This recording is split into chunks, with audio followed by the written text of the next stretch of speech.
Piedri, Piedri, what bliss is this? To see you again is so blissed. There you stand in front of your easel, unchanged by time, absorbed in mind. Your eyes, scent, long hair, beard and hands, drawing me to you, arms embracing. I take your hands and check their lines, stained by contact with oils and hues. A rose in shades of pinks and blues on the canvas, standing alone, under the grace of Celine's gaze, showing the beauty of its petals. Our eyes meet, yours, strong violet, kept their vigour of flesh and light.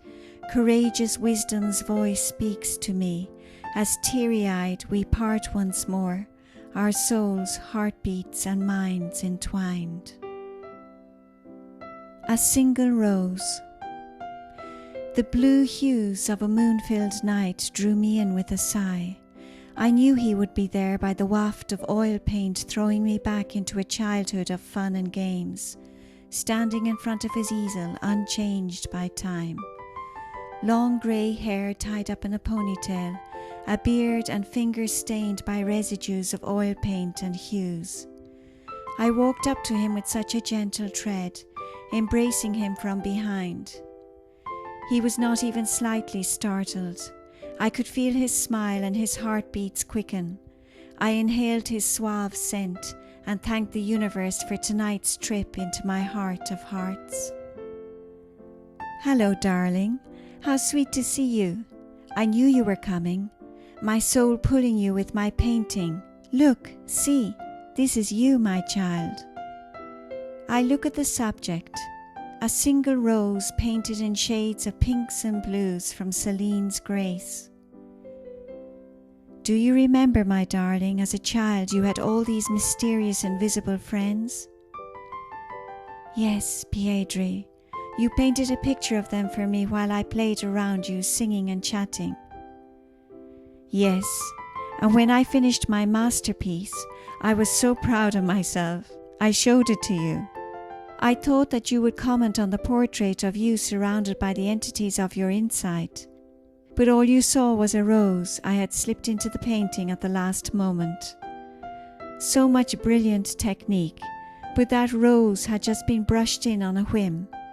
"Piedri, Piedri," you screamed with delight. "What a perfect rose." I was perplexed indeed. Then you said, "Yes, I said, but Piedri, all the stories that are to be told can be found in the petals of a rose." I was struck with awe, my darling, and even now you never cease to amaze me. I was just thinking of you, a gentle pull of my soul, and here you are with that magical smile of yours, comforting me with so much love. "Oh, Piedri, I miss you so. Of course, if you call, I come. I have never seen such a beautiful rose. And I, sweet child, have never felt a love like yours. Be strong, for you are near the end of a long struggle.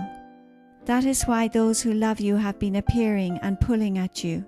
Keep on walking on the path of truth and love. You have nearly reached your goal." With that, he packed up his easel and paints. As he stooped down, his cap fell to the ground. I picked it up and placed it on his head as I had done so many times before. Our eyes met, the only being I have ever known with violet eyes, not even slightly faded with age. "Peace, courage and wisdom, my child," he said. I embraced him tightly, then slowly released my arms as he teary-eyed turned down his path, and I returned to mine. "Sweetheart, wake up, let's have some tea." I opened my eyes to see my mother's face looking down on me, and her latest painting of a single rose almost completed. "Sorry, Mum. I don't know what's wrong with me. Lately I seem to doze off in the strangest places." "You can come to my studio and doze any time, my love. It is wonderful just to have you close. How about that cup of tea?"